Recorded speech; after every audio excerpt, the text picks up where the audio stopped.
नमस्कार प्रेक्षकांनो, आजच्या भागामध्ये आपण बघूया. इथे नंदिनी आणि पार्थ दोघंजण डिनर डेटवरती यायचं ठरवतात. पण नंदिनीचा अपघात होणार होता आणि त्यामुळे तिचे आईवडील खूप घाबरलेले असतात. तेव्हा ते म्हणतात की नंदिनी, तू एकटी जाऊ नकोस. आज तुझा अपघात होणार होता, बरं झालं जीवा होता, त्याने तुला वाचवलं. पण आम्ही तुला आजच एकटीला जाऊ देणार नाही. नंदिनी, तू काव्याला आणि आरोहीला सोबत घेऊन जा. त्याच्यामुळे तिला नाईलाजाने आता दोघींना सोबत आणावं लागतं. पण इथे आता दोघीजणी येतात. काव्य आणि आरोही त्या पार्थला खूप जास्त त्रास देत असतात. तेव्हा इकडे नंदिनी म्हणत असते की पार्थ, सॉरी, मला माहिती आहे तुम्हाला या दोघीजणी खूप त्रास देत आहेत. कारण काव्या नंदिनी पार्थला म्हणत असतात की आमच्या ताईला कुठले पदार्थ आवडतात, तुम्ही करा करा गेस करा. आणि दोघीजणी सारखं सारखं तेच बोलत असतात आणि पार्थला पूर्णपणे कन्फ्यूज करून ठेवतात. आणि तेवढ्यातच इथे नंदिनी पार्थची बाजू घेते आणि दोघींनाही शांत राहायला सांगते. तेवढ्यातच इथे आता जीवाचा काही जीव लागत नसतो. तो सारखा सारखा काव्याला फोन करत असतो. तेव्हा काव्या बोलत असताना फोन कट करते. तेव्हा नंदिनी म्हणत असते की पार्थ, तुम्हाला जे काही ऑर्डर करायचं आहे तुम्ही करा. तुम्ही जे पण ऑर्डर कराल आम्ही खाऊ, काहीच हरकत नाही आहे. त्याच्यानंतरला पार्थ इथे ऑर्डरसुद्धा देतो. जीवा सारखा फोन करत असतो काव्याला. तो म्हणतो की मी पण ऐकणार नाही आहे, मी पण फोन करतच राहणार, थोडा वेळ फोन उचलायला काय होतं. तेव्हा इकडे काव्या पुन्हा फोन करते. तिला भीती वाटत असते कारण आजूबाजूला सगळेजणच असतात. त्यानंतरला इथे आता काव्या टेन्शनमध्ये येते कारण जीवा सारखाच फोन करत असतो. तेव्हा जीवा म्हणत असतो, ही काव्या पण ना 2 मिनटं बाजूला येऊन बोलू शकत नाही आहे का? एवढं काय घाबरायचं, बोलली थोडंसं माझ्याजवळ तर काय झालं. त्यानंतरला तो रेसलेस झालेला असतो. तो म्हणतो ठीक आहे, मी एक काम करतो, मी आता दादाला फोन करतो, दादाजवळ तरी बोलून घेतो ना, ते कुठे आहेत ते तरी मला कळेल. तेव्हा जीवा आता त्याच्या दादाला म्हणजे पार्थला फोन करतो. तेव्हा पार्थ जीवाचा नंबर बघतो आणि तो म्हणतो की आता नंतरच बोलेन आणि तो पण फोन कट करतो. तेव्हा इकडे पार्थने सुद्धा फोन कट केल्यानंतर जीवा म्हणत असतो, अरे हे दोघंही मला इग्नोर करत आहेत. ना माझा काव्याने फोन उचलला ना पार्थ दादाने. छान सगळेजण गेलेत फिरायला, खूपच जास्त बिझी आहेत वाटतं, कोणच फोन उचलत नाही आहे. तेव्हा इकडे जीवाला आता राग आलेला असतो की सगळेजण त्याला इग्नोर करतायत असं त्याला वाटत असतं. तेव्हा इकडे नंदिनी म्हणत असते की मुलींनो, तुम्ही आता पार्थला जास्त टेन्शन देऊ नका. पार्थ, तुम्हाला जे काही करायचं आहे ते तुम्ही करा, तुम्हाला जे मागवायचं आहे ते तुम्ही मागवा. त्यानंतरला काव्या म्हणत असते, ताई मी काय म्हणते तुला, अगं बघ ना, पार्थने तुझ्यासाठी काही स्पेशल नाही केलं आहे. तेव्हा आरोही म्हणते, हो ना, असं काहीच स्पेशल नाही केलं तुझ्यासाठी, असं अनरोमॅन्टिक आहेत वाटतं जीजू. तेव्हा इकडे नंदिनी म्हणत असते, काव्य आरोही तुम्ही दोघीजणी गप्प बसा ना, किती छळताय तुम्ही पार्थला. पार्थ, सॉरी या, ह्या दोघीजणी मुद्दामून तुम्हाला त्रास देत आहेत, बाकी काही नाही. तेव्हा पार्थ म्हणतो, नाही ठीक आहे, काहीच हरकत नाही, मला राग येत नाही आहे. तेव्हा आरोही म्हणते, हो का. तेव्हा काव्या म्हणते, खरंच ना. तेव्हा तुम्ही किती चांगले आहात, तुम्हाला अजिबात राग येत नाही आहे आमचा, हो की नाही. पण तुम्ही अनरोमॅन्टिक आहात, तुम्ही ताईसाठी स्पेशल असं काहीच केलेलं नाही आहे. तेव्हा इकडे आता दोघीही म्हणत असतात की काहीतरी असं रोमॅन्टिकली करायला हवं होतं. तेव्हा पार्थ म्हणतो, हो का, नाही मला माहिती नाही असं काय करतात, तुम्ही सांगा ना मला, रोमॅन्टिकली म्हणजे नक्की काय करायला हवं जे मुलींना आवडतं. तेव्हा काव्या म्हणते, अच्छा म्हणजे तुम्हाला माहिती नाही आहे का, ठीक आहे मी सांगते तुम्हाला. आणि ती म्हणते, कसं आहे ना, सॉफ्ट म्युझिक, सॉफ्ट लाईट, त्याचबरोबर सॉफ्ट फ्लॉवर आणि सॉफ्ट स्माईल आणि सॉफ्ट जेवण, बरोबर की नाही. असं सगळं सॉफ्ट हवं आहे, म्हणजे मुलींना हे सगळं आवडतं. तुम्ही नेक्स्ट टाईम जेव्हा ताईला घेऊन याल ना, तेव्हा तिच्यासाठी सगळं असं प्लॅनिंग करा.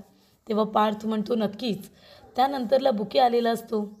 बुके आणल्यानंतर आता नेमकं द्यायचं कुणाला, कारण तो माणूस आता कन्फ्यूज होतो. 3-3 मुली बसलेल्या असतात, नेमकं कुणाच्या हातात द्यायचं ते काही त्याला कळत नसतं. तेव्हा तो खुणवत असतो की कुणाला देऊ, तो कन्फ्यूज होतो, नंदिनी, काव्या की आरोही. तेव्हा इकडे आता पार्थ त्याला खुणवत असतो की समोर समोर, म्हणजे नंदिनीकडे. तेव्हा आरोही म्हणते, अरे वा, हे बुके माझ्यासाठी आहे का. तेव्हा इकडे काव्या म्हणते, आरोही अगं तुझ्यासाठी कुठे, तुझ्यासाठी तर चॉकलेट, हे बुके माझ्यासाठी आहे. तेव्हा तो माणूस कन्फ्यूज होतो. नंदिनी म्हणते, नाही नाही, 1 मिनिट, हे बुके माझ्यासाठी आहे का.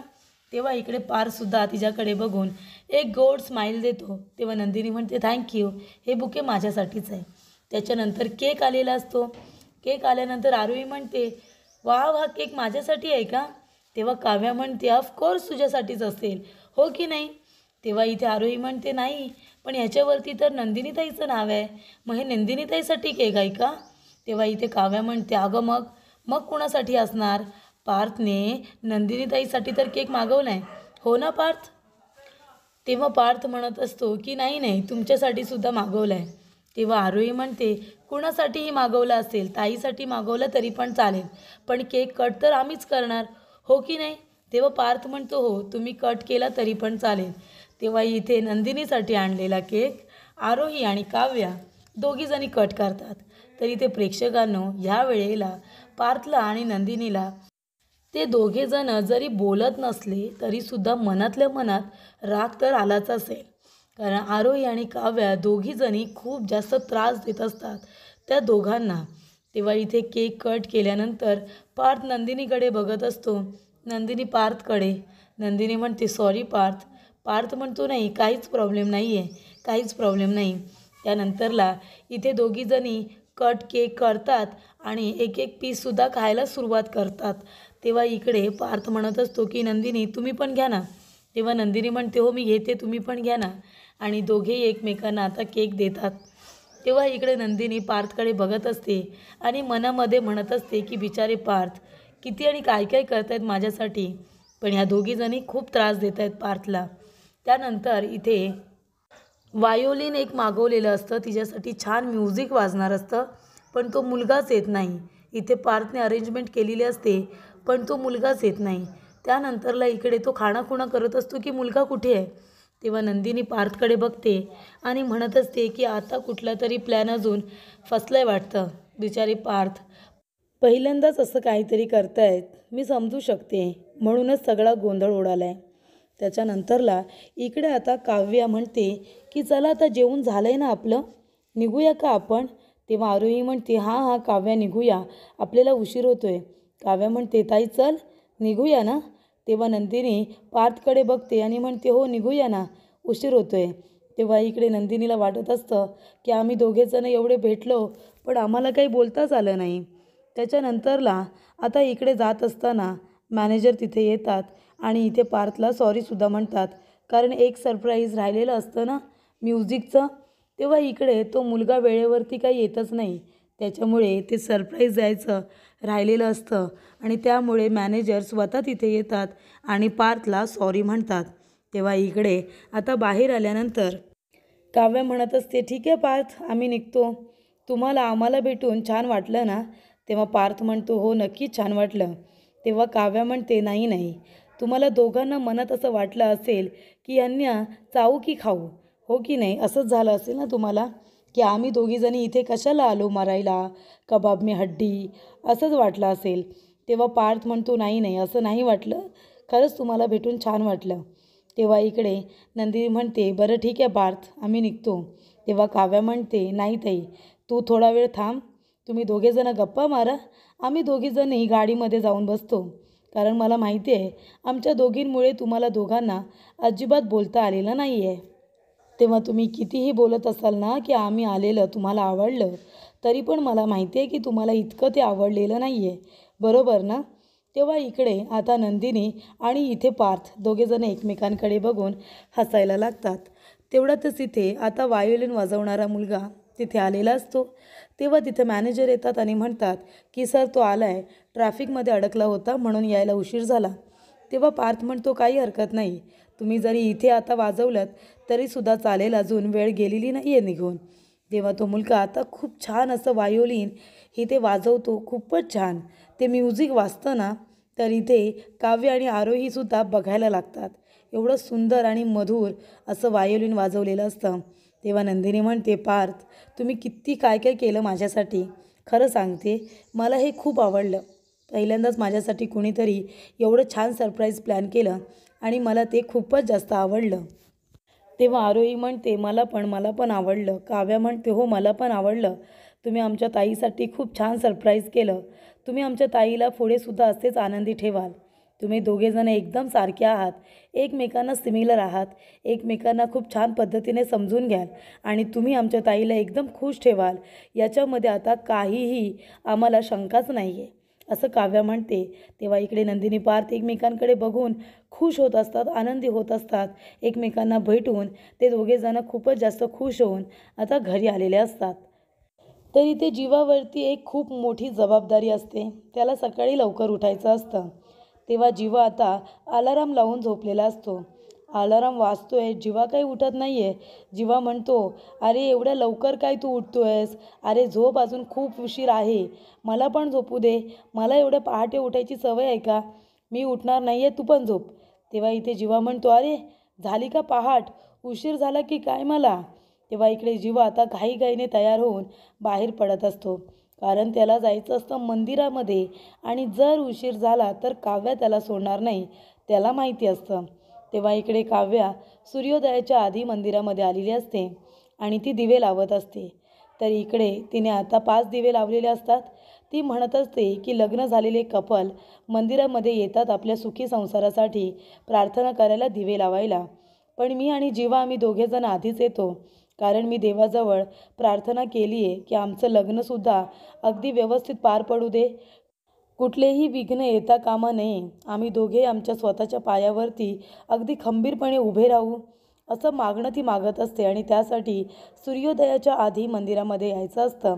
तेव्हा दिवा लावत असताना तिथे जीवा येतो आणि तो सुद्धा दिव्याला हात लावतो, विझू नये म्हणून. तेव्हा काव्या म्हणते, अरे वा, पहाट झाली वाटतं, लवकरच आलात तुम्ही. बरं झालं आलात, आता दिवे लावून होतील नाही का? सूर्योदयाच्या आधी यायचं असतं जीवा. आता तू सांग बरं, आपलं ठरले आठवड्यामध्ये गुरुवारी आणि आपण दोघेजण इथे शनिवारी एकत्र यायचं आहे दिवे लावायला. पण तू येतोस का? नाही. एक दिवशी येणार, एका दिवसाला तुला उशीर होणार. हे असं कुठे असतं का? मी बघ, मला फक्त एकटीलाच आपल्या प्रेमाची काळजी आहे. मी एकटीच जास्तीत जास्त प्रयत्न करते, तू काहीच नाही करत आहेस जीवा. तुला कळतंय का? तुझ्यासाठी आहे ना सगळा भाग मस्करीचा असतो आणि मला तेच आवडत नाही की तू आपल्या प्रेमाला सुद्धा सिरियसली घेत नाही आहेस. तेव्हा जीवा म्हणत असतो की मी तर गप्पच बसतो, मला तुझ्याशी काही बोलायचंच नाही आहे. तेव्हा इकडे काव्या म्हणते, काय झालं आता? डोळे तर आपले पहाटे लवकर उघडत नाही, आता जीभसुद्धा बंद झाली आहे वाटतं. एरवी तर नुसती बडबड बडबड चालू असते आणि आता काय? आता एकदम गप्प बसला आहेस. तेव्हा इकडे जीवा म्हणतो, म्हणजे मी तुझ्याबरोबर जे प्रेमाने बोलतो ती तुला माझी बडबड बडबड वाटते? मी बडबड करतो का? तेव्हा काव्या म्हणते, हो करतोस तू बडबड. मग काय बोलले मी त्याच्यामध्ये?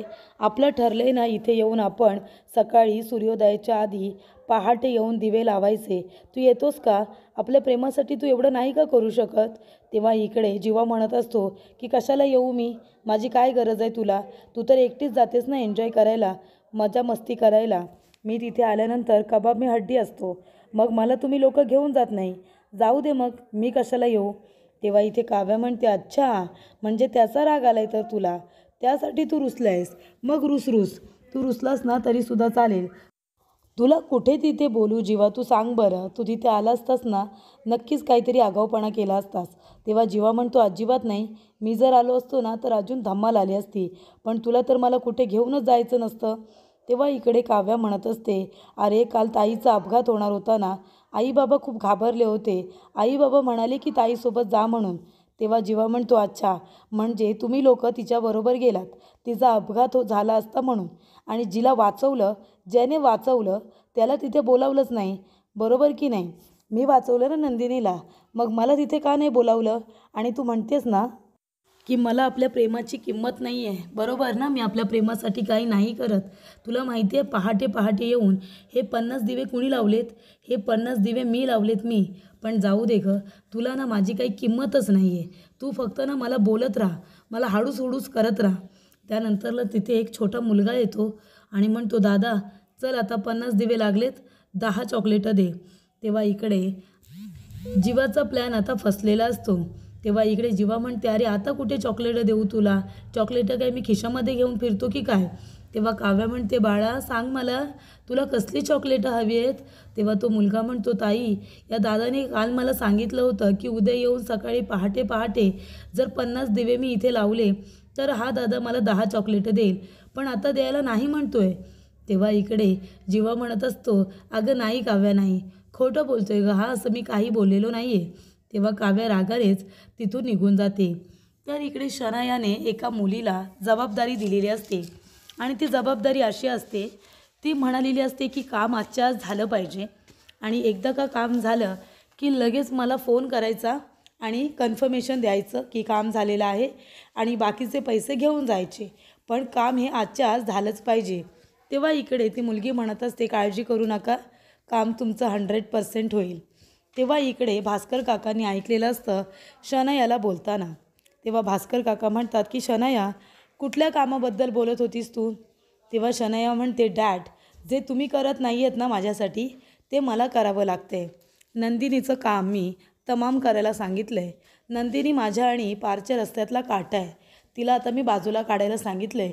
ही मुलगी तिचं काम करणार आहे, तिला ठार मारून टाकणार आहे. तेव्हा इथे भास्कर काका म्हणतात की हे बघ शनाया, या सगळ्याची गरज नाही आहे. तुला असं वाटतं आहे की मी काही करत नाही आहे, पण मी करतो आहे, मी त्यासाठी प्रयत्न करतो आहे. तेव्हा इकडे शनाया म्हणत असते की डॅड, तिचं ना कालच काम झालं असतं. काल मी तिच्या अंगावरती गाडीसुद्धा घातली होती, पण ती वाचली. तेव्हा काका म्हणतात, अगं अंगावरती गाडी घातलीस म्हणजे तू एखाद्या माणसाचा जीव कशाला घ्यायला निघाली आहेस? हे बघ, जर असं काही केलंस ना तर तुला अटक होईल. पोलीस तुला घेऊन जातील, अरेस्ट करतील तुला. तू असा आगाऊपणा करू नकोस. मी तुला सांगतोय ना, माझं बोलणं झालं आहे विक्रमजवळ, तुझं लग्न पार्थबरोबरच होणार. तुला वाटत असेल मी प्रयत्न करत नाही आहे, पण मी तुझा बाप आहे आणि मलासुद्धा माझ्या मुलीचा आनंद महत्त्वाचा आहे. पण त्यासाठी इतका मूर्खपणा करायची शनाया अजिबात गरज नाही आहे. अगं अंगावरती गाडी काय घालतेस? तिचं कुठल्या एका मुलीला काम काय तमाम करायला सांगितलेस? हे सगळं करायची खरंच काही गरज आहे का? आणि या सगळ्यामध्ये तुझं कुठे नाव आलं तर? तेव्हा शनाया म्हणते, मी तिला सांगितलं आहे माझं नाव कुठेही येता कामा नये. तेव्हा तिचे वडील म्हणतात, पण अशा केसेसमध्ये नाव यायचं राहतं का? ते कधी ना कधी बाहेर पडतंच. तुला काय जेलमध्ये जायचं आहे का? हे बघ, मी तुझा बाप आहे आणि मला तुझी काळजी आहे. मी बोललो आहे विक्रमबरोबर, पण तो माझं बोलणं ऐकत नाही आहे. पण आता मी धनंजयलासुद्धा भेटायला जाणार आहे, त्याच्याशी बोलणार आहे, त्याला समजवणार आहे. पण तोपर्यंत काही आगाऊपणा करू नकोस आणि तुझं लग्न पार्थ बरोबरच होईल, हा शब्द आहे माझा. त्याच्यामुळे आता याच्यापुढे असा आगाऊपणा करताना मला दिसलीस ना तर मला ते चालणार नाही. उगाच कुठल्याही गोत्यात येऊ नकोस असं मला वाटतं आहे. तर इकडे एक वडील म्हणून भास्कर काकांनी योग्य रीतीने शनायाला समजावलेलं असतं की कुणाचा तरी जीव घेणं ही चांगली गोष्ट नाही आहे. आपण बोलून गोष्टी सॉल्व्ह होत आहेत का ते बघितलं पाहिजे. तर इकडे शारदा आणि धनंजय काका दोघेजणं बोलत असतात. तेवढ्यातच इथे दरवाजा नॉक होतो. तेव्हा धनंजय काका म्हणतात की मी बघतो कोण आहे ते. दरवाजा उघडल्यानंतर बघतात तर काय, भास्कर सर तिथे आलेले असतात. तेव्हा धनंजय काका म्हणतात, भास्कर सर या ना, या आतमध्ये या. तेव्हा इथे भास्कर सर आलेले असतात. तेव्हा इकडे आता शारदा तिथेच उभी असते. ते म्हणत असतात की सर या ना, बसा, काही काम होतं का माझ्याकडे? तेव्हा भास्कर काका म्हणतात की धनंजय, मी इथे बसायला आलेलो नाही आहे, माझं तुझ्याकडे महत्त्वाचं काम आहे म्हणून मी इथे आलो आहे. मला तुझ्याशी एकट्यात महत्त्वाचं बोलायचं आहे.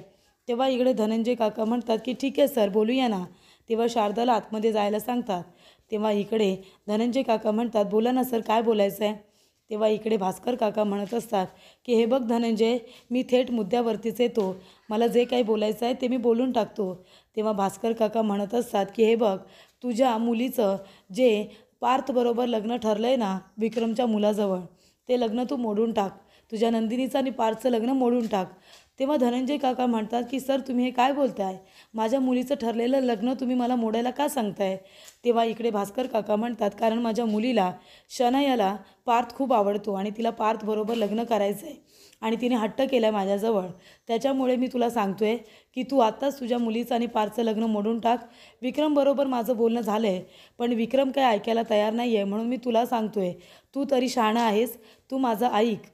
तेव्हा इकडे आता नंदिनी बाहेर येते आणि नंदिनी म्हणत असते की एवढं जोरजोरात कोण बोलतं आहे? तर इकडे भास्कर काका म्हणत असतात की हे बघ धनंजय, पुढील भागामध्ये ते म्हणत असतात की धनंजय, तुझ्या मुलीचं ठरलेलं लग्न मोड, नाहीतर मी तुम्हाला या बिझनेसमध्ये आणलं आहे.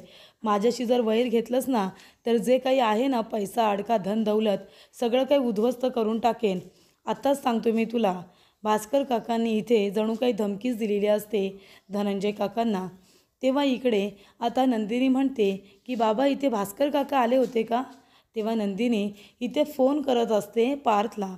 तेव्हा पार्थ तिचा फोन उचलत नाही. तेव्हा रम्या म्हणत असते की बघितलंस ना, माझ्याजवळ असताना तू नंदिनीचा सुद्धा फोन उचलला नाहीस. आता मान्य कर ना पार्थ की तुझं माझ्यावरती प्रेम आहे. मी नंदिनीपेक्षा तुला महत्त्वाचे आहे असं रम्या म्हणते.